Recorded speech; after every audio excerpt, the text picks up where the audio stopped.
Extortion के dangers ऐसे रहते हैं कि जो सीनियर सिटीजन इसको विक्टिम हो जाते हैं, वो हमेशा डरे हुए रहते हैं। वो पैसा तो देते हैं, लेकिन एक टाइम पैसा देके ये सर्कल पूरा नहीं होता है। वो बार-बार आपके स पैसा माँगते रहते हैं, क्योंकि आपने जो इमेजेस भेजी है या आपने भेजी भी है या नहीं, जो हाई नेटवर्थ इंडिविजुअल्स हैं, उनको फँसाने की जास्ती कोशिश की जाती है में, क्योंकि उन्हीं के पास से पैसा मिल सके। फ्रॉडस्टर्स का मोटो ये रहता है कि इनसे जास्तीत पैसा एक्सटॉर्ट करें। आजकल इसका परसेंटेज इतना बढ़ गया है कि इट्स ए माइंड गेम। ये ट्रस्ट फ्रॉड्स है, जिसको मैं पहचानता नहीं, उस पर विश्वास करता हूँ और विक्टिम हो जाता हूँ। ज्यादा टारगेट टीनेजर्स और कॉलेज गोइंग स्टूडेंट्स हो रहे हैं, क्योंकि उन्हें डिजिटल डिवाइसेस यूज कैसे करना है ये पता चला है, लेकिन उसमें सतर्कता क्या लेनी है, उसमें कॉशंस क्या लेने हैं, वो उन्हें पता नहीं चल रहा। कि बहुत सारे लोग बोलते हैं, जब विक्टिम्स है हमें फोन पे हिप्नोटाइज किया, तो फोन पे हिप्नोटाइज नहीं होता है। आपकी जरूरत है कि किसी से बात करे और आप बातचीत में इंटरेस्ट लेने लगते हो, और ये बातचीत इतनी आगे बढ़ जाती है कि आप आपकी पर्सनल इंफॉर्मेशन देते हो, फाइनेंशियल इंफॉर्मेशन देते हो, फोटोज वीडियोज शेयर करते हो, और उसका फायदा सामने से फ्रॉडस्टर उठाते हैं। इनका अंतिम लक्ष्य तो ये रहता है कि आपसे कितने पैसे उगलवा सके। कुछ हद तक security of the nation is also may be compromised, क्योंकि इसमें जो साइबर क्राइम के थ्रू जो पैसा जमा हो रहा है वो इतना बड़ा है कि इससे वो गलत काम के लिए या एंटी नेशनल या एंटी सोशल काम के लिए भी यूज किया जा सकता है फ्रॉडस्टर्स से।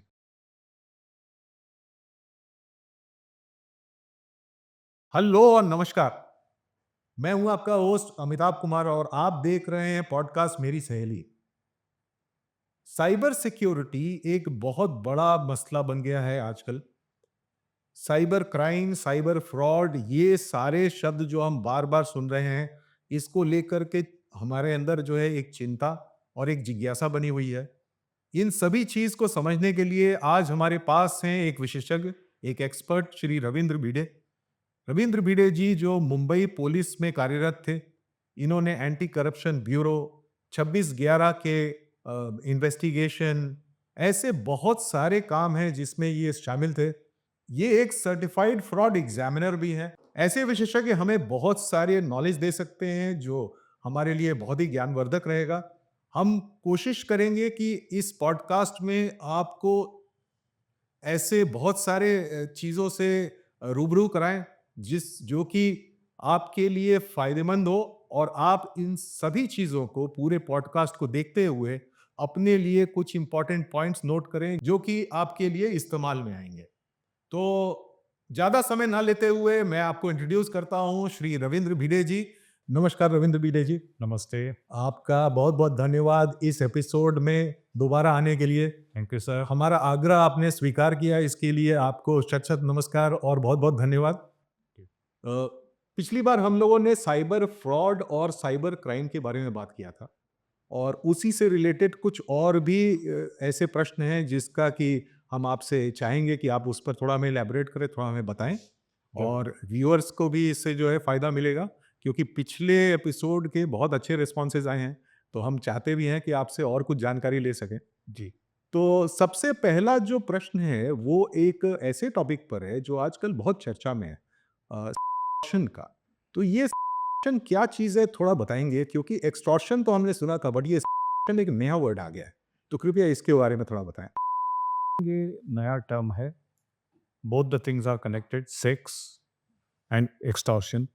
ये दोनों चीज़ें एक साथ चलती है, उसे कहते हैं। इसमें होता ऐसे है कि कोई लड़की, मीन्स लड़की है या कोई भी हो, प्रिटेंडिंग, वो प्रिटेंड करती है कि वो लड़की है।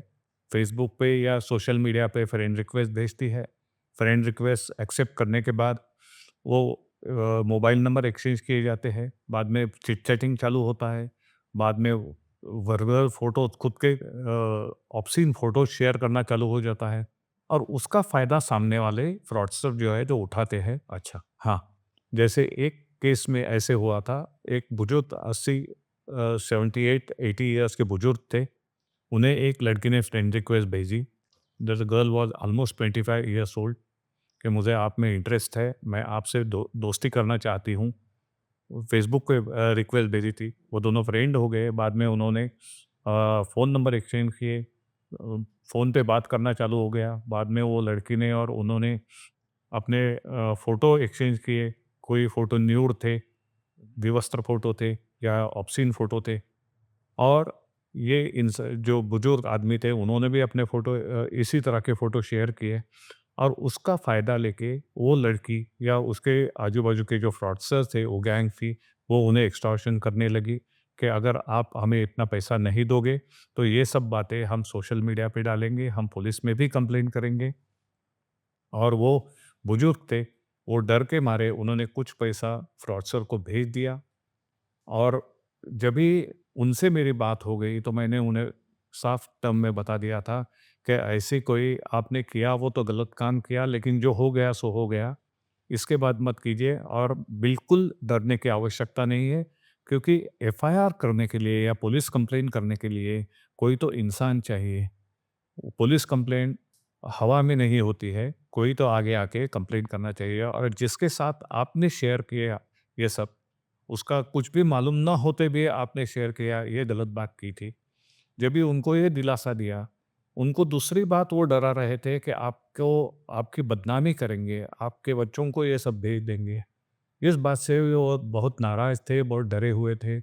तो इनका जो गुनहगार रहते हैं, फ्रॉडस्टर रहते हैं, उनका एक ही मतलब रहता है, इन आपकी बदनामी करने में उनको, या तो आपके अरेस्ट करने में उनका कोई फ़ायदा नहीं रहता। आपको डरा-धमका के पैसा निकालना, यही उनका एक उद्दिष्ट रहता है। तो इससे बच के रहना बहुत आवश्यक है। तो इसमें किस तरह के लोगों को ये लोग फँसाते हैं? इसमें जनरली पुरुष व्यक्ति जो सीनियर सिटीज़न है और जो मोस्टली अकेले है या एक तो पार्टनर आगे चला गया है, उनको फांसा जाता है, ऐसे देखा गया है। तो इसमें विक्टिम को फँसाने के लिए कौन-सा चैनल उपयोग करते हैं आप? इसमें विक्टिम को फंसाने के लिए व्हाट्सएप वीडियो कॉल करते हैं। Okay, mostly WhatsApp video call पे ये सब चलता है। ओके। जी। अगला प्रश्न मैं जो पूछना चाहता हूँ वो इसका पर्पस ये भी है कि लोगों को ये बताया जा सके कि इससे बचें कैसे? तो एक्शन के क्या-क्या डेंजर्स होते हैं? इनके डेंजर्स ऐसे रहते हैं कि जो सीनियर सिटीजन इसको विक्टिम हो जाते हैं, वो हमेशा डरे हुए रहते हैं। वो पैसा तो देते हैं, लेकिन एक टाइम पैसा देके ये सर्कल पूरा नहीं होता है। वो बार-बार आपके से पैसा माँगते रहते हैं, क्योंकि आपने जो इमेजेस भेजी है या आपने भेजी भी है या नहीं, क्योंकि आर्टिफ़िशियल इंटेलिजेंस का उपयोग करके वो आप आपका फ़ोटो लेके दूसरे के शरीर को मॉर्फ करके वो भेज सकते हैं और इसके ज़रिए आपको डरा सकते हैं, धमका सकते हैं, आपको बदनामी का डर दिखा सकते हैं, या तो पुलिस के थ्रू अरेस्ट का डर दिखा सकते हैं। लेकिन इसमें देखने जैसी बात ये है कि हमको डरना नहीं है। जो नीतिमत्ता के नियम भारतीय संस्कृति के अनुमान है, उसमें थोड़ा-सा बदलाव लाना ज़रूरी है। किसी भी व्यक्ति के बारे में हमें अगर ऐसा कुछ सुनाई दे, तो उस पे विश्वास न करते हुए सिर्फ़ कानों से सुनना नहीं है, आँखों से देखना भी है और अपने बुद्धि से विचार करना है, ये बहुत आवश्यक है। किस टाइप के इनकम कैटेगरी के लोगों को इसमें फँसाया जाता है? इसमें देखा जाता है कि जो हाई नेटवर्थ इंडिविजुअल्स हैं, उनको फँसाने की जास्ती कोशिश की जाती है में, क्योंकि उस उन्हीं के पास से पैसा मिल सके। और वो जनरली सीनियर सिटीज़न होते हैं। बच्चे पढ़े लिखे रहते हैं या तो इंडिया के बाहर रहते हैं। स्पाउस शायद नहीं रहती है या गुज़र गई रहती है। उनको फँसाने का चांसेस जास्ती रहता है और इनका बेसिक प्रोसेस का मोटो ये रहता है कि इनसे जास्ती जास्त पैसा एक्सटॉर्ट करें, उनसे निकाले, गुनाह करने के ज़रिया। तो इसके लिए जो हाई नेटवर्थ इंडिविजुअल्स है, उनको ही जास्ती करके टारगेट इसमें किया जाता है, ये विशेष गुनाह में। तो जैसे आपने जो अपने अ, कार्यकाल में जो भी जितने केसेस देखे होंगे, उसमें कितने केसेस के होते हैं? और आजकल कितने के केसेस आ रहे हैं? हम मेरे कार्यकाल में जब मैं बीकेसी में साइबर पुलिस स्टेशन का इंचार्ज था, तब ये टाइप के गुनाह बहुत ही कम आते थे। लेकिन आजकल इसका परसेंटेज इतना बढ़ गया है, क्योंकि जो सीनियर सिटीज़न है वो भी सोचना चाहिए। थोड़ी-सी सीधी बात, साफ बात करता हूँ, गुस्सा मत कीजिए। 80 साल के आदमी, कोई भी 80 साल का या 75 साल का आदमी 25 साल की लड़की को क्यों अच्छा लगेगा? ये भी उन्होंने सोचना है। उसके सिर्फ़ पैसे लूटना यही इनका उद्देश्य रहता है, बाकी कोई उद्देश्य नहीं रहता। ये कभी फिज़िकली मिलते नहीं है, they they have only virtual meetings. तो ये इन्होंने सोचना है अगर वीडियो कोई देखना है, समझो किसी की वो ज़रूरत है कि मुझे एक्स टाइप के वीडियो देखने हैं या डबल एक्स वीडियो देखने हैं, तो दूसरे चैनल से दूसरे किसी ने भेजे हुए लिंक पे जाके वो वीडियो मत देखिए। उसमें क्या होता है, वो लिंक वो स्क्रीन शेयरिंग ऐप रहता है बहुत सारे इसमें, तो आपका चेहरा और आपका फ़ोटोज़ उसमें कैप्चर किया जाता है। ओके। तो ऐसे इससे बच के रहना बहुत आवश्यक है। और अगर मान लीजिए अगर कोई इसमें विक्टिम हो गया है, तब उसे क्या करना चाहिए? अगर कोई विक्टिम हो गया है तो पहली बात ये, जो गलती हो गई है वो हो गई है, उसके बारे में कम से कम सोचना है, डरना नहीं है। सेकंडली, पैसे के लिए कॉल आते हैं तो एक तो वो कॉल अवॉइड कीजिए, मत लीजिए कॉल। अगर अननोन नंबर से कॉल आता है, लिया और आपको समझा के डरा रहा है तो फ़ोन कट कर दीजिए। दूसरी बात ऐसी रहती है कि बदनामी का डर तो पूरी ज़िंदगी भर रहेगा। अगर हमारे से किसी व्यक्ति से ऐसे गलत काम हो गए तो बदनामी का डर तो रहेगा। लेकिन मैं फिर भी वापस बोलता हूँ फिर कि उनका उद्देश्य आपको बदनाम करना या आपको अरेस्ट करना ये नहीं है फ्रॉडस्टर का, क्योंकि वो खुद गुनहगार है। आपको सिर्फ़ डरा-धमका के पैसे निकालना है, तो इसके बारे में क्रिटिकली सोच के इसको रिस्पॉन्ड नहीं करना बाद में कभी भी, ये एक उसके ऊपर का उपाय है। और इसके अंदर जो लोग में शामिल रहते हैं, जो क्रिमिनल्स हैं जो कि ये करते हैं, वो क्या इंडिया के अंदर के हैं या बाहर के हैं? वो इंडिया के अंदर के भी रह सकते हैं, बाहर के भी रह सकते हैं। देखिए, प्रॉक्सी सर्वर एक सुविधा है इसमें कि यहाँ से मैं अगर आपको ईमेल भेज रहा हूँ, तो I can take help of proxy servers in several countries. Okay. और आपको ऐसे लगेगा कि ये मेल आपको किसी अफ्रीकन कंट्री से आया है। जब उसका पेनिट्रेशन सॉफ्टवेयर यूज़ करके देखा जाता है, तो पता चलता है कि ये ओरिजिनेट कहाँ से हुआ है। ओके। तो ये टेक्नोलॉजिकल एडवांसमेंट की वजह से इट बिकम्स वेरी डिफिकल्ट, बहुत मुश्किल हो जाता है कि ये कहाँ से मेल आया है ये ढूंढना, क्योंकि केसेस तो इतने आते हैं और पुलिस को इतना, कितना भी काम पुलिस भी बहुत मेहनत कर रही है, लेकिन नागरिकों ने भी सतर्कता रखनी बहुत आवश्यक हो गया है। तो इससे बचने के लिए किसी भी आदमी को किस टाइप के प्राइवेसी के जो मानक निर्धारित किए गए हैं या जिस किस किस्म के प्राइवेसी उन्हें रखनी चाहिए, अ, उन्हें क्या करना चाहिए? पहली बात तो ऐसी है कि अगर कोई व्यक्ति, लड़की हो या लड़का हो, आपसे कुछ शेयर करता है फोटो, तो वो फोटो हमें ओपन नहीं करने हैं। ओके। वो लिंक्स ओपन नहीं करने हैं। अननोन आदमी के तरफ से आते हैं तो नोन आदमी की तरफ से आते हैं, फिर भी नहीं ओपन करने हैं, क्योंकि उनको वो लिंक्स कहाँ से आए आपको पता नहीं है। हुँ। और दूसरी बात, अपने पर्सनल फोटोज या पर्सनल ऑब्ससीन फोटोज या कुछ भी ऐसे नंबर पे शेयर नहीं करना है, थ्रू वीडियो कॉन्फ्रेंसिंग आल्सो और वीडियो कॉल्स आल्सो। ये अब हमारे फोटो जो रहते हैं, जो विवस्त्र होके या कुछ ऑब्ससीन फोटो, वो शेयर नहीं करने हैं किसी भी हालत में। और ये सोच हर टाइम, अभी अपना टाइम आ गया है ऐसे कि कोई व्यक्ति आपसे मित्रता करना चाहता है, वो लड़की है या लड़का है, वो आपसे मित्रता क्यों करना चाहता है, इसके पीछे आपको थोड़ा सोचना पड़ेगा। सिर्फ हम ओपन माइंडेड है, मैं एक्सट्रोवर्ट हूँ, ऐसे करके मैं किसी से भी दोस्ती कर लेता हूँ, ऐसे अभी ये डिजिटल युग में नहीं चलेगा। थोड़ा कॉशियस तो रहना ही पड़े पर हर एक इंसान को। क्योंकि आप जैसा बता रहे हैं और ये केसेस बढ़ते चले जा रहे हैं, तो इस में गवर्नमेंट को क्या करना चाहिए? गवर्नमेंट तो cyber crime reporting portals open किए हैं। गवर्नमेंट को और दूसरे जनरल पब्लिक अवेयरनेस जो है, उसके लिए वीडियो रिजर्व बैंक जैसे इंस्ट्रक्शन देती है कि फाइनेंशियल वर्ल्ड में क्या गलत है क्या सही है, इसी तरह से मोरली क्या सही है और क्या गलत है, ये भी थोड़ा सा जनरल अवेयरनेस करना चाहिए। गवर्नमेंट और एनजीओ जो है पर्टिकुलरली, उसने उन्होंने ये काम लेना चाहिए और उनको समझा के बोलना है। ये साइबर क्राइम जो है, ये मैं पहले मेरे लास्ट एपिसोड में बोला हूँ कि इट्स ए माइंड गेम। ये ट्रस्ट फ्रॉड्स है। मैं दूसरे किसी भी जिसको मैं पहचानता नहीं उसको उस पर विश्वास करता हूँ और विक्टिम हो जाता हूँ। तो ये सब समझ लेना बहुत आवश्यक हो गया है कि कोई भी व्यक्ति या तो मुझसे फ्रेंडशिप करना चाहती है, या मुझसे बिज़नेस करना चाहती है, या मुझसे इन्वेस्टमेंट करना चाहती है, तो या तो मैं उस व्यक्ति को पर्सनली जानता हूँ, या उस किसके कॉन्टैक्ट से वो मेरे मुझे अप्रोच हुआ है, ये भी जानना बहुत आवश्यक है। अदरवाइज़ इनके साथ व्यवहार करने में बहुत सतर्कता रखनी चाहिए, नहीं तो फँसने के चांसेस बहुत है। तो आज की डेट में, आज के इस समय में जब इस तरह के केसेस बढ़ रहे हैं, तो लॉ एनफोर्समेंट एजेंसीज़ और गवर्नमेंट क्या-क्या चीज़ें नागरिकों के लिए कर चुकी है? गवर्नमेंट ने और लॉ एनफोर्समेंट एजेंसीज ने साइबर क्राइम रिपोर्टिंग पोर्टल जो है वो कार्यान्वित किया है। www.cybercrime.gov.in इस साइट पे जाके लिखित में तकरार करना बहुत आवश्यक है। इसके बारे में अगर आपसे भी गलती हो गई है तो डरिए मत, कंप्लेन कीजिए, तभी ये क्राइम कंट्रोल में आ सकता है। या तो 1930 ये नंबर पे मौखिक तकरार वर्बल कंप्लेंट करनी भी आवश्यक है।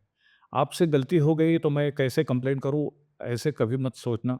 गलती हो गई है, उसका आगे शिकार होने से पहले अगर हम तकरार करते हैं, कंप्लेंट करते हैं, शिकायत करते हैं, तो उसका फ़ायदा गवर्नमेंट को भी एक डेटा रखने में होगा कि इस तरह के कितने कंप्लेंट आ रहे हैं, कितने लोग इसको विक्टिम हो रहे हैं।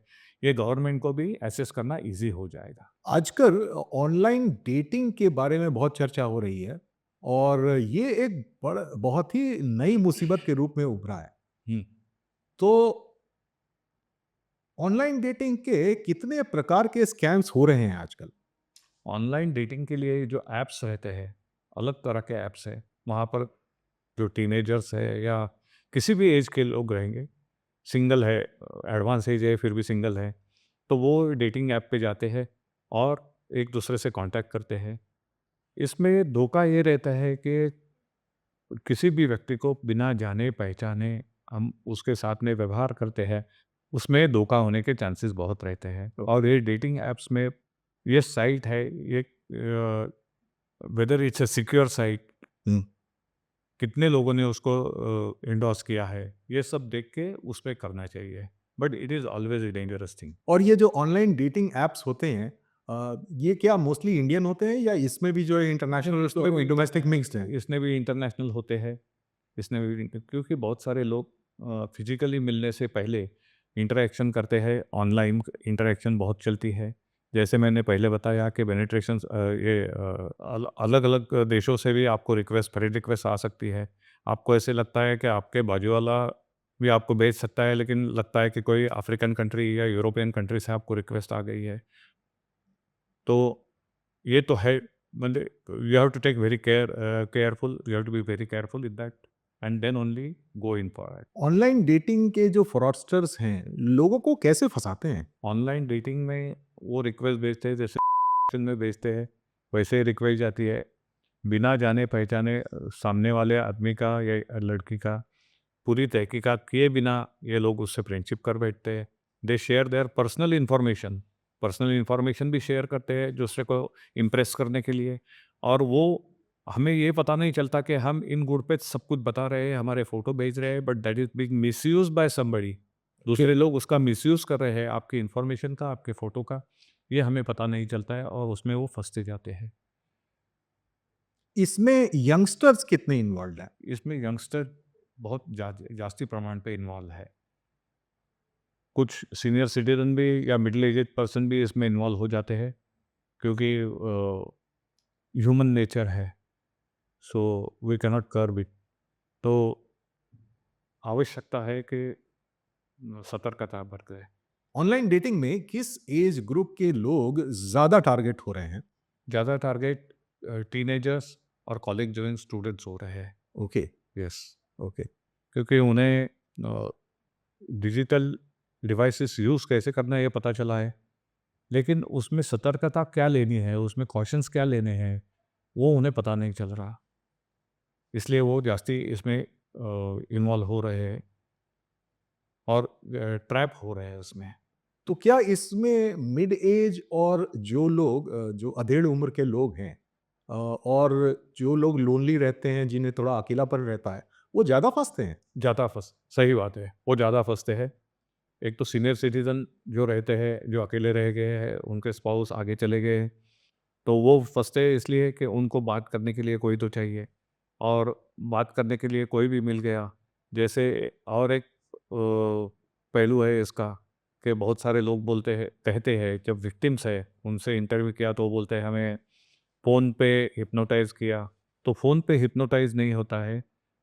आपकी ज़रूरत है कि किसी से बात करें और आप बातचीत में इंटरेस्ट लेने लगते हो, और ये बातचीत इतनी आगे बढ़ जाती है कि आप आपकी पर्सनल इन्फॉर्मेशन देते हो, आपकी फाइनेंशियल इन्फॉर्मेशन देते हो, आपके फ़ोटोज़, आपके वीडियोज़ शेयर करते हो, और उसका फ़ायदा सामने से फ्रॉडस्टर उठाते हैं।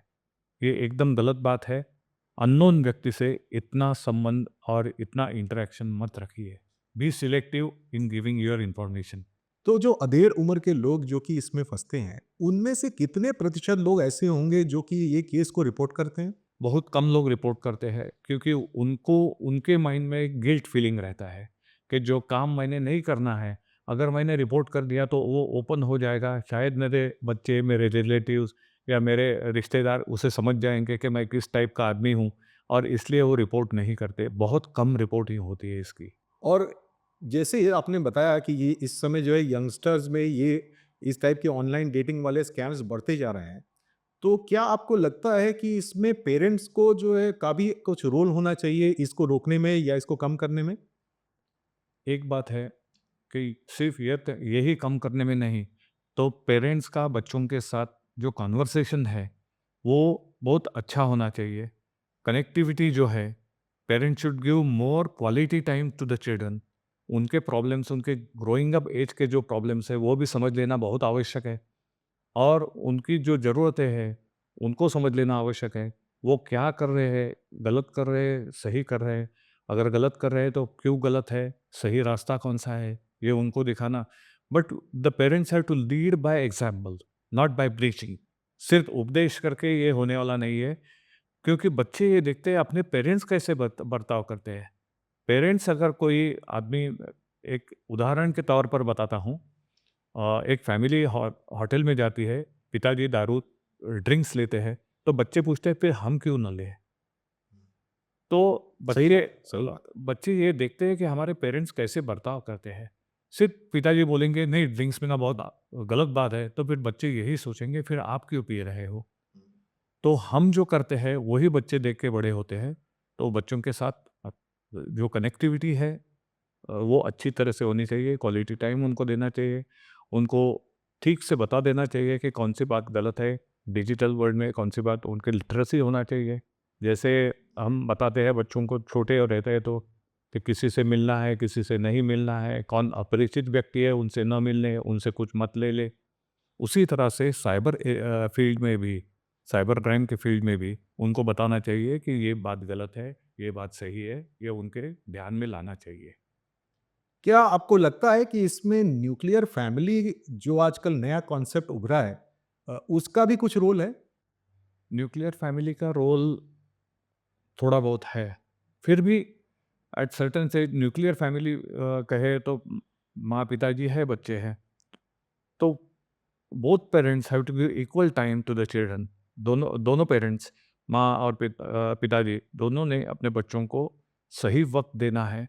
न्यूक्लियर फैमिली पहले जैसे रहता था कि एक ही घर में दादा दादी, चाचा चाची सभी रहते थे, वो तो अब नहीं रहा, बिकॉज हम सिटीज़ में आ गए, तो वहाँ पे स्पेस क्रंच की वजह से रहने की जगह भी छोटी हो गई, और अभी माइंडसेट भी बदल गया है। मैं और मेरा परिवार इतना ही देखना चालू है। फिर भी अपने बच्चों के लिए हमें ये तो करना पड़ेगा कि उनसे जो कनेक्टिविटी है वो अच्छी तरह से रखनी चाहिए, अच्छी बातें होनी चाहिए उनसे, और we have to lead by giving not examples, we have to lead become an example before our children. इस तरह के ऑनलाइन डेटिंग वाले जो रोमांसेस होते हैं, उसके पीछे इंटेंशन क्या रहता है? उसके पीछे एक्सटॉर्शन यही इंटेंशन रहता है। ओके। हाँ, ये इसमें ऐसे नहीं है कि जो जो बोगस है उसमें, लड़का लड़की है, उनके ग्रोइंग एज के हिसाब से वो एक दूसरे से बात करते हैं, डेटिंग करते हैं, that's a all together different issue. लेकिन जो फ्रॉडस्टर करते हैं, उनको उनका उद्देश्य यही रहता है कि आपकी जास्ती से जास्ती इन्फॉर्मेशन कलेक्ट करें, आपके ज़रिए आपके माँ-बाप की इन्फॉर्मेशन कलेक्ट करें, आपकी फैमिली की इन्फॉर्मेशन कलेक्ट करें और आपके फ़ोटोज़, वीडियोज़ लेके उसका उपयोग करके आपसे पैसा उगलवाएँ। ऑनलाइन डेटिंग के क्या-क्या डेंजर्स होते हैं? ऑनलाइन डेटिंग के डेंजर्स बेसिकली ये होते हैं कि आप अपरिचित व्यक्ति से कांटेक्ट एस्टैब्लिश करते हो और उसमें एक्सटॉर्शन की शक्यता बहुत जास्ती रहती है। ऑनलाइन डेटिंग के जो स्कैम्स होते हैं, उनको आइडेंटिफाई कैसे कर सकते हैं? जिस ऐप पे आप डेटिंग ऐप पे आप जा रहे हो, वो सिक्योर साइट है क्या? ये पहले कंफर्म करना आवश्यक है। अगर वो अनसिक्योर साइट है, अगर उसका originating IP is not in India, तो उसके ऊपर भी ध्यान देना चाहिए। ओरिजिनेटिंग आईपी कहाँ से है? उसको कहाँ से ओपन किया गया? Who are the administrators? Administrator कौन है उसके? कौन-सी कंपनी है या कोई इंसान है? उसका नाम पता क्या है? This all factors you have to verify and then only go on. उसको उसके बाद ही इसमें जाना चाहिए डेटिंग ऐप में। लेकिन बच्चे ये समझते नहीं है, उनका एज ऐसे रहता है कि जितना एडवेंचरस कुछ कर दो तो उन्हें अच्छा लगता है। ऑनलाइन डेटिंग स्कैम से बचने के लिए क्या टिप्स देना चाहेंगे आप? अपरिचित व्यक्ति से जास्ती कांटेक्ट मत कीजिए। अपनी पर्सनल इन्फॉर्मेशन, अपने फ़ोटोज़, अपने वीडियोज़ शेयर मत कीजिए और जहाँ तक हो सके इनको जब मिलना भी रहेगा तो अपने सिटी में मिलिए, बाहर जाके दूसरे सिटी में मत मिलिए। अगर मिलना ही है तो ऑनलाइन अगर मुलाकात होती है तो इन्फॉर्मेशन शेयर जास्ती मत कीजिए। ये बातें बहुत इम्पोर्टेंट है। क्या वेस्टर्नाइज़ेशन का भी कोई इम्पैक्ट है इस पर? वेस्टर्नाइज ज़रूर इस पर वेस्टर्नाइजेशन का इम्पैक्ट है। जैसे हमारे बचपन में हम किसी लड़के से हमारे क्लास में जो लड़कियां रहती थी उनसे भी बात नहीं करते थे। आजकल तो सभी बच्चे एक दूसरे से ओपनली बातें भी करते हैं और फ्रेंडशिप भी करते हैं। तो ये जो वेस्टर्नाइजेशन का ही इम्पैक्ट है। एक और जो नई चीज़ स्टार्ट हुई है, वो है ऑनलाइन चाइल्ड। नाउ ये ऑनलाइन चाइल्ड क्या है और ये कैसे लोगों को इफ़ेक्ट कर रहा है? थोड़ा उसके बारे में हमें बताइए। भारतीय कानून के अनुसार information technology act section 67A ये के बारे में है। मटेरियल तैयार करना, शेयर करना, प्रसारित करना, स्टोर करना, ये सब गुनाह है। और 67B ये चाइल्ड के बारे में है। चाइल्ड फिल्म्स तैयार करना, उसे प्रसारित करना, उन्हें उद्युक्त करना ये फ़िल्म बनाने के लिए, ये तो गुनाह है ही। लेकिन ये चाइल्ड फ़िल्म हमने खुद ने देखना ये भी गुनाह है। और आजकल के तारीख में ऐसे स्कैम हो रहे हैं कि किसी को नोटिस आ जाता है या ईमेल के ज़रिए या व्हाट्सएप के ज़रिए कि आपको देखा गया, आपका आईपी एड्रेस रडार पे है और हमें ऐसे पता चला है कि आप चाइल्ड भी देखते हो। ऐसे बोगस नोटिस सीबीआई, ईडी ऐसे लॉ एनफोर्समेंट एजेंसीज के किसी भी अफसर के बोगस सिग्नेचर के साथ फेक नोटिस भेजे जाते हैं और आपको डराया धमकाया जाता है। बेसिकली इसमें ऐसे रहता है कि आपने तो ऐसे देखा नहीं है, फिर भी एक तरह के आरोप होने की वजह से हम लोग टेंशन में आ जाते हैं, जिनको ये ऐसे ईमेल आ जाते हैं या नोटिसेस आ जाते हैं और वो एक तो पैसे इसका शिकार होके, विक्टिम होके उसमें पैसे दे देते हैं या तो फिर वो अंडर मेंटल प्रेशर बहुत रहते हैं जैसे और बाद में इसकी परिणति डिजिटल अरेस्ट जैसे स्कैम में हो जाती है। इनका अंतिम लक्ष्य तो ये रहता है कि आपसे कितने पैसे उगलवा सके। इसके अलग पहलू भी है कि इसका उपयोग किसी को डराने धमकाने के लिए किया जाता है। नॉट ओनली सिर्फ पैसों के लिए नहीं, कोई दूसरे को तकलीफ देना, इसके लिए भी इसका उपयोग किया जा सकता है। तो इससे बच के रहना बहुत आवश्यक है। एक और पहलू जो मैं आपसे समझना चाह रहा हूँ क्योंकि कई बार हम लोग ये भी देखते हैं कि बच्चे अनजाने में बहुत सारी गलतियाँ करते हैं। हम्म। तो पेरेंट्स को कैसे उन्हें मॉनिटर करना चाहिए? अगर बच्चों को आजकल की तारीख में स्कूल गोइंग चिल्ड्रन को भी मोबाइल देना पड़ता है क्योंकि उनकी पढ़ाई, उनका होमवर्क सब उनको मोबाइल पे ही मिलता है। पर उसी टाइम पे वो क्या देख रहे हैं, इसके ऊपर अपना ध्यान होना, नज़र होना बहुत आवश्यक है। और कौन से ऐप वो डाउनलोड करते हैं, कौन से ऐप देखते हैं, यूट्यूब पे जाके कौन से देखते हैं, ये सब इस पर माँ पेरेंट्स का ध्यान होना बहुत ही आवश्यक है। इसके बारे में लॉ क्या कहता है? इसके बारे में देखना, चाइल्ड देखना खुद या प्रसारित करना या तैयार करना, स्टोर करना, इसके लिए कानून से अगर फर्स्ट ऑफेंस है तो 5 साल की जेल है, और अगर सेकंड और थर्ड ऑफेंस है तो ये पनिशमेंट 7 साल तक जा सकती है। साइबर क्राइम और साइबर फ्रॉड पहले कुछ नागरिकों के पास था, अभी बहुत सारे नागरिक इससे इसका शिकार होते जा रहे हैं। हम्म। तो क्या आपको लगता है कि ये as a security threat for the country, यानी कि हमारे देश के ऊपर भी एक खतरे के रूप में उभर रहा है? कुछ हद तक security of the nation is also may be compromised, क्योंकि इसमें जो साइबर क्राइम के थ्रू जो पैसा जमा हो रहा है वो इतना बड़ा है कि इससे तक वो गलत काम के लिए या एंटी नेशनल या एंटी सोशल काम के लिए भी यूज़ किया जा सकता है फ्रॉडस्टर्स से। और दूसरी बात ये है कि this being a global crime, India का पैसा बाहर चला जाने का चांसेस भी बहुत है। अच्छा।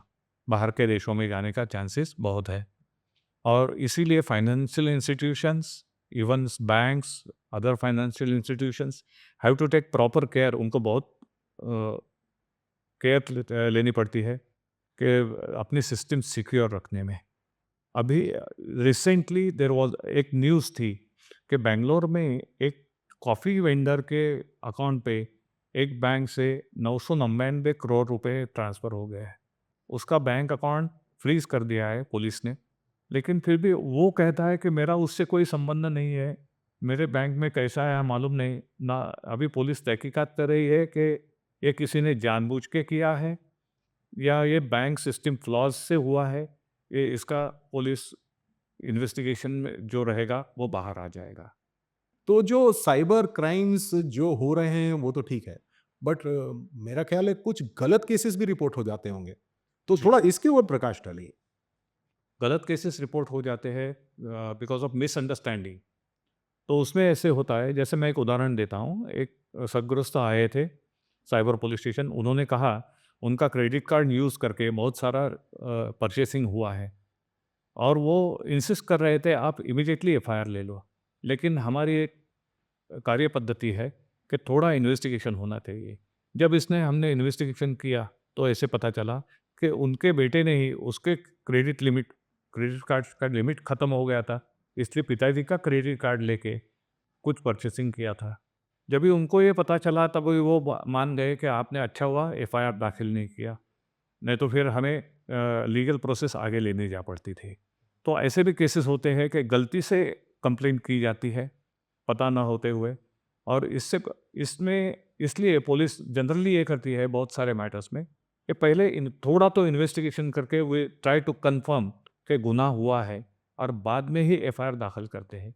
लेकिन हर बारे में ऐसे नहीं होता है, क्योंकि कभी किसी का पैसा उसके अकाउंट से साइफन ऑफ हो जाता है, तो वो बैंक को अप्रोच हो जाता है, तो बैंक कहती है एफआईआर करो, पुलिस कंप्लेंट करो, बाद में आओ। तो इन दैट केसेस उसका आगे का स्टॉप ट्रांजैक्शन करने के लिए बैंक अकाउंट का एफआईआर की ज़रूरत रहती है, इसलिए पुलिस को कभी कभी इमीडिएटली एफआईआर दाखिल करना पड़ता है। क्या ऐसे भी कुछ केसेस हुए हैं जिनमें कि अ, बहुत लंबे समय तक ये केसेस चलते हैं? इसमें पर्टिकुलरली साइबर केसेस में लंबे समय तक तो केसेस चलते हैं, लेकिन इन्वेस्टिगेटिंग एजेंसी जैसे पुलिस है या दूसरे लॉ एनफोर्समेंट एजेंसीज है, इन्वेस्टिगेशन करके इसमें सबूत इकट्ठा करने के लिए पुलिस को बहुत वक्त लगता है, और ये सबूत पूरे तरह से मिल पाएंगे टू फिक्स द एक्यूज, ये भी श्योर नहीं होता। कभी कभी इसमें अ, अगर इंडिया से बाहर से कुछ ईमेल आए हैं या बाहर से इनिशिएट किया गया है, और अगर उस देश से हमारी ट्रीटी नहीं है तो ये इंफॉर्मेशन मिल नहीं सकती, और इसकी वजह से बहुत अड़चनें आती है। दैट्स वाई इसके लिए बहुत आवश्यक ये है कि इससे बचे कैसे, ये सोचना है। इन्वेस्टिगेशन होके कानून अपना कोर्स तो लेगा ही, लेकिन इससे बचना हमारे लिए as a general public it is very important for us. आमतौर पर ये केसेस साइबर सिक्योरिटी वाले इसके इन्वेस्टिगेशन में कितना समय लग जाता है? इसके इन्वेस्टिगेशन में समय काफ़ी लगता है, समय इट डिपेंड्स कि समय कितना लगता है, क्योंकि ये इन्फॉर्मेशन हमें डिफरेंट एजेंसीज़ से लेनी पड़ती है। जैसे मोबाइल सर्विस प्रोवाइडर है, इंटरनेट सर्विस प्रोवाइडर है, इनसे हमें या याहू है या गूगल है, इन व्हाट्सएप है, इनसे इन्फॉर्मेशन जब तक हमें प्राप्त नहीं होती, हम आगे नहीं बढ़ सकते। और उनके ऊपर भी इतने रिक्वेस्ट जाते हैं उनके यहाँ पर कि उनकी तरफ से भी इमीडिएटली रिप्लाई आने में ज़रा थोड़ी दिक्कत हो जाती है, बहुत देर लगता है। अगर कोई नेशनल सिक्योरिटी का मामला है तो इमीडिएटली वो रिप्लाई करते हैं, अदरवाइज़ इन छोटे मैटर में वो उनको बहुत टाइम लगता है इन्फॉर्मेशन पुलिस को मिलने में। इन सभी के साथ जब पुलिस कांटेक्ट करती है, तो उनके ऊपर ये इन्फॉर्मेशन पुलिस को देने का कितनी कानूनी बाध्यता है? कानूनी बाध्यता है, they are bound to give information, उन पर बंधन है पुलिस को, जो इन्फॉर्मेशन पुलिस ने मांगी है वो देना उनके लिए आवश्यक है।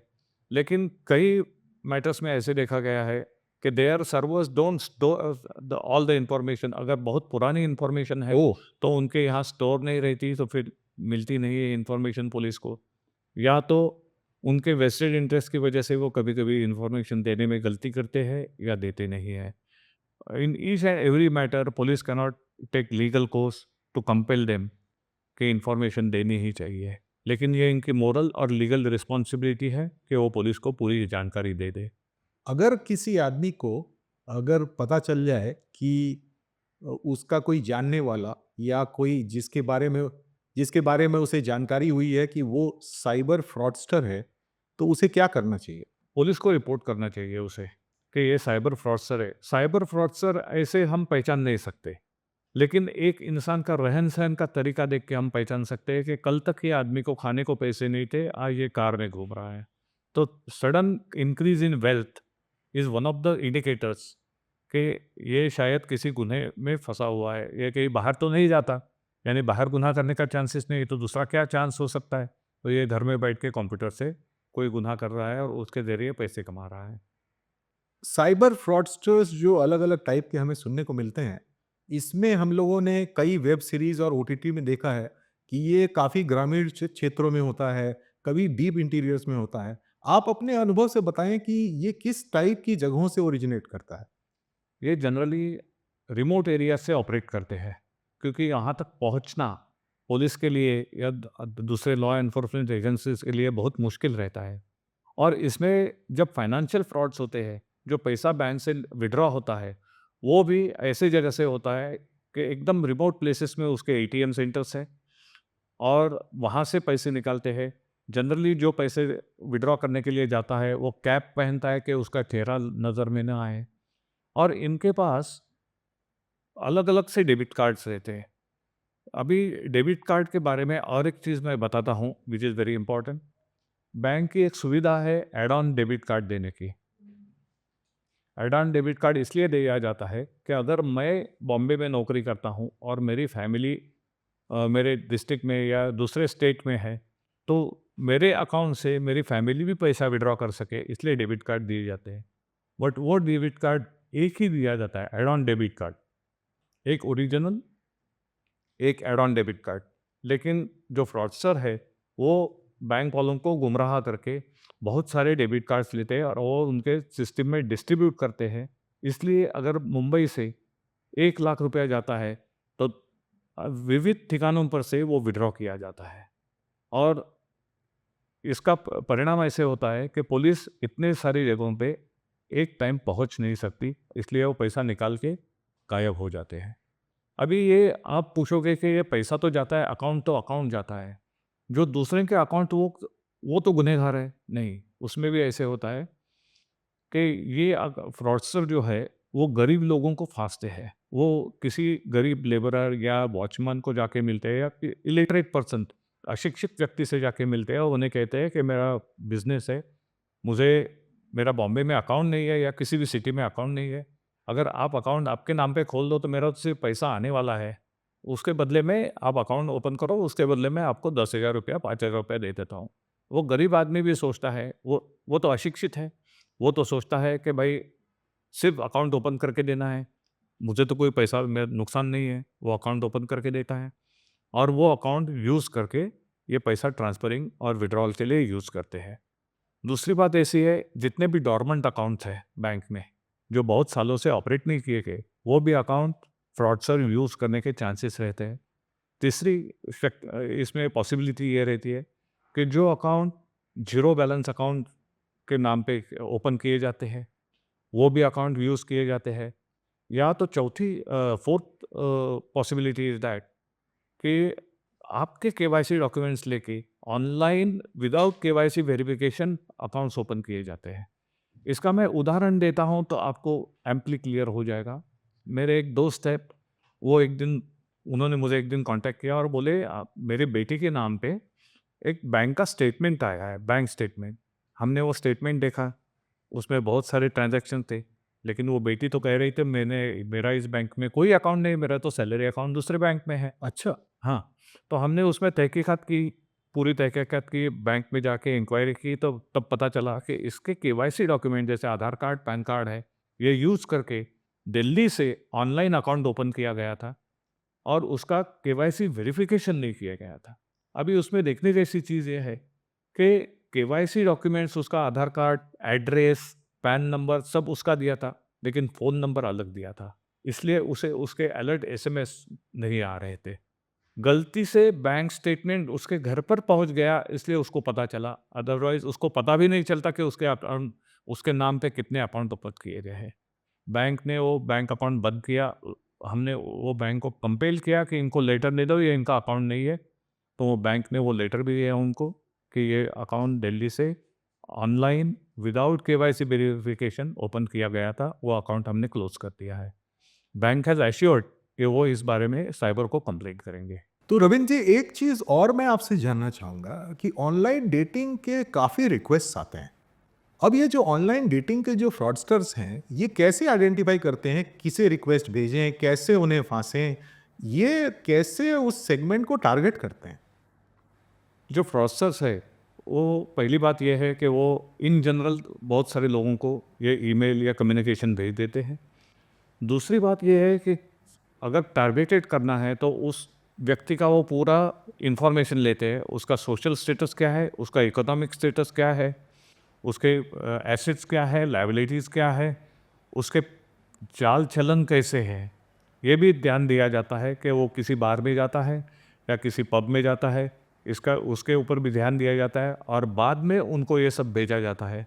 दूसरी बात ऐसी है कि ये आने के बाद उस आदमी के बारे में इनका जो स्टडी रहता है कि क्या ये रिस्पॉन्ड करेगा इसे, उनका वो ध्यान देते हैं कि अकेला इंसान है या फैमिली मेम्बर्स, अगर फैमिली मेम्बर्स के साथ है देन बहुत कम पॉसिबिलिटी है कि वो इसे रिस्पॉन्ड करेगा। अकेला है, अकेला रहता है या दूसरे नौकरी के दरमियान दूसरे सिटी में रहता है, तो वो आदमी रिस्पॉन्ड करने के ज़्यादा से चांसेस रहते हैं। ऑनलाइन डेटिंग में क्या लोग अपने फ़ॉल्स आइडेंटिटी से भी डेटिंग करते हैं? मोस्ट ऑफ द टाइम, बहुत सारे टाइम पे फॉल्स आइडेंटिटी पे ही डेटिंग, फॉल्स क्रिएशन करके डेटिंग करते हैं, क्योंकि उन्हें खुद को एक्सपोज नहीं करना रहता है। एक और चीज़ जिस पर मैं आपका ध्यान आकृष्ट करना चाहूँगा, जिनका कि डेथ हो चुका है, उन अकाउंट्स का क्या करना चाहिए? आपकी क्या एडवाइस है इस पर? किसी की डेथ होने के बाद उसका सबसे पहले पासपोर्ट, आधार कार्ड, पैन कार्ड, इसको इन्फॉर्म करके वो कैंसिल करना चाहिए। सेकंडली, उसके नाम पे अगर सिम कार्ड्स है वो क्लोज कर देने चाहिए, रिटर्न करने चाहिए। उसके सोशल अकाउंट जितने भी है, फेसबुक है, ट्विटर है, इंस्टाग्राम है या लिंक्डइन है, वो सब बंद कर देने चाहिए, क्योंकि देयर इज़ एवरी पॉसिबिलिटी, शक्यता है कि वो मिसयूज़ किए जाएंगे। इसलिए वो तत्काल तुरंत बंद कर देना बहुत आवश्यक है। आमतौर पर आपके जानने में या आपके आमतौर पर आपके अनुभव में आपको ऐसे कितने केसेस मिले जिसमें कि मरे हुए लोगों का जो है आइडेंटिटी को इस्तेमाल करके और इस तरह के फ्रॉड्स किए गए हैं? बहुत सारे आए जिनके अकाउंट्स यूज़ किए गए हैं, फेसबुक अकाउंट यूज़ किया गया है, उनके आधार कार्ड यूज़ किए गए हैं, उनके पैन कार्ड का यूज़ किया गया है। तो इसमें वो कैंसिल कर देना इमीडिएटली आवश्यक है।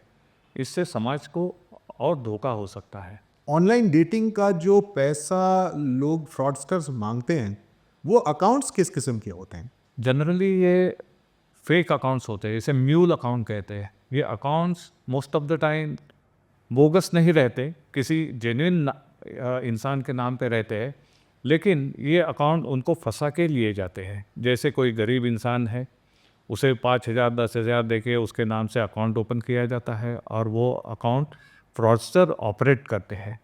सेकेंडली, म्यूल अकाउंट्स किसी व्यक्ति को फंसा के उसके अकाउंट से उसका अकाउंट यूज़ किया जाता है। हमने तो साइबर पुलिस स्टेशन में जब हम कार्यरत थे, तो एक बैंक के मैनेजर को भी हमने अरेस्ट किया था। उसने बहुत सारे अकाउंट्स फ्रॉडस्टर को ऑपरेट करने के लिए दिए थे। एक और चीज़ के बारे में मैं आपसे समझना चाहूँगा, जो कि थोड़ा हटकर टॉपिक है, वो क्रेडिट कार्ड फ्रॉड्स के बारे में है। ऐसा कई बार देखा गया है कि क्रेडिट कार्ड जो है किसी और कंट्री में इस्तेमाल कर लिया गया, किसी और तरीके से उससे पैसा विड्रॉ कर लिया गया। तो आपके अनुभव में ऐसे किसी केस के बारे में बताइए और क्या करना चाहिए हमें? जब ये क्रेडिट कार्ड इंट्रोड्यूस किए गए, तभी क्रेडिट कार्ड में मैग्नेटिक टेप का यूज़ किया जाता था। तभी उसका क्लोनिंग करना बहुत इजी था। जैसे हम किसी रेस्टोरेंट में जाते थे, बिल भरने के समय हमारा क्रेडिट कार्ड बहुत खुशी से देते थे और वो जो वेटर था वो लेके जाता था, वो पीओएस मशीन में उसका यूज़ करके। बस उसके बाद में अभी जो चिप कार्ड आ गए, उसका क्लोनिंग करना बहुत मुश्किल है। Secondly, I would like to inform कि जो क्रेडिट या डेबिट कार्ड्स है, ये पर्सन स्पेसिफिक है। इसका एक उदाहरण मैं देना चाहता हूँ। एक आदमी ने अपनी बेटी को अपना क्रेडिट कार्ड यूज़ करने के लिए दिया। वो बेटी लंदन गई थी, वहाँ पर उन्होंने थोड़ा परचेसिंग किया, लेकिन इतना और बाकी जो परचेसिंग उस पर था वो फ्रॉडस्टर ने किया था। उनके पिताजी ने, जिनके नाम पे वो क्रेडिट कार्ड था, बैंक में कंप्लेंट की, तो बैंक ने कंप्लेंट लेने को इनकार कर दिया, इसलिए कि उन्होंने अपने बेटी को ये क्रेडिट कार्ड यूज़ करने के लिए दिया था।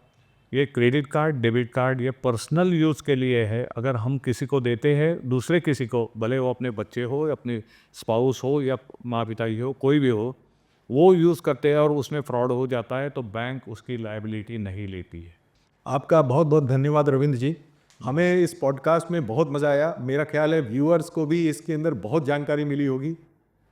इस तरह के जितने भी विषय होते हैं जिसमें हमें एक्सपर्ट की ज़रूरत पड़ती है, उसे हम समय समय समय पर लाते रहते हैं आपके पास, और मेरा ख्याल है आप सभी को इससे लाभ मिलता होगा।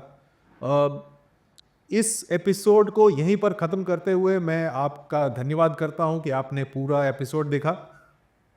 आगे भी हम ऐसे बहुत सारी चीज़ें लाते रहेंगे, इसलिए अगली बार तक के लिए आप सभी को थैंक यू सो मच।